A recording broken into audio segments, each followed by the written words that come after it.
তাৰিখৰ বিহুত ফুৰিবই নিয়ম এই বোলে ৰাইজ আহি গৃহস্থৰ চোতালত ঠিক দিলেহি অ' প্ৰভুসকল গৃহস্থনো কি দি শুশ্ৰূষা কৰিব যথাৱত ধৰা এখনিয়ে সৈতে গুৱাপা নেত্ৰী অহমতি চাই ভকতিৰে অৰিহণা এটকি বিহু বুলি বস্ত্ৰ এখনি দি সেৱা ভাগি ধৰিছে তাতে বিহুৱা ভকত তুষ্ট হ'ব লাগে বিহুৱা ভকতৰ বক্ষ বাক্যে গৃহস্থ সকলো অপায় অমংগল দূৰ হৈ তেৰা মন বাঞ্ছা পূৰ্ণ হ'ব লাগে ভাল জয় হৰি বোলা জয় ৰাম বোলা।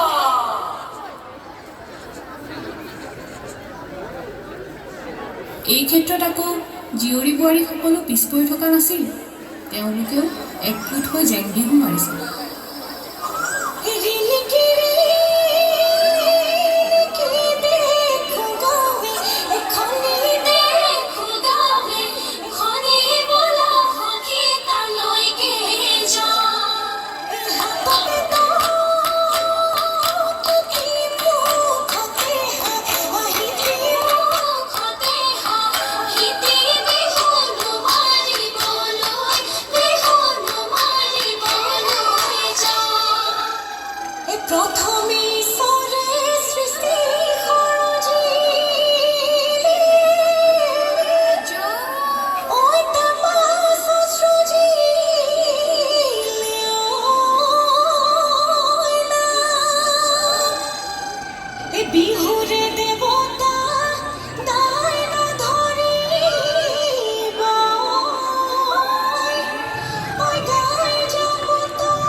অসমীয়াৰ বাপতিসাহোন ৰঙালী বিহুৰ আছে বিশেষ পৰম্পৰা আৰু লোকাচাৰ যেনে আপোনজনক উপহাৰ দিয়াৰ উদ্দেশ্যে ঘৰৰ জীয়ৰী বোৱাৰীসকলে তাঁতশালত বহি বিহুৱান বৈ সাজু কৰে বিহুৰ আগে আগে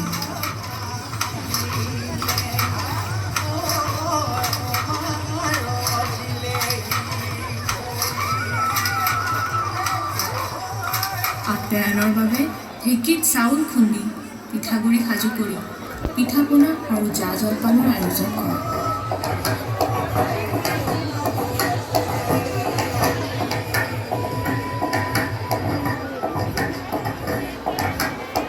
উৰুকাৰ দিনা ঘৰ দুৱাৰ মচি কাপোৰ কানি ধুই চৰু কাঁহী পৰিষ্কাৰ কৰে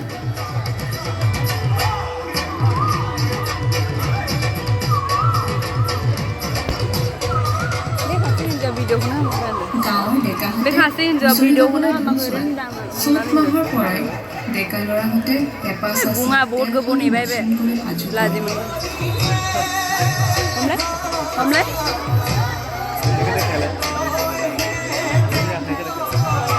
বিহুৰ বতৰত অসমীয়াই তাঁতত বোৱা নসাজ পৰিধান কৰে। কনিষ্ঠজনে জ্যেষ্ঠজনক সেৱা জনায়, জ্যেষ্ঠজনে কনিষ্ঠজনক স্নেহাশীষ দিয়ে। हमले हम हालियाम গাভৰুহঁতে গছৰ তলত বিহু মানি আনন্দ কৰে, কাতি বিহু উদযাপন কৰে। গৰুৰ বাকৰিত ডেকা ল'ৰাহঁতে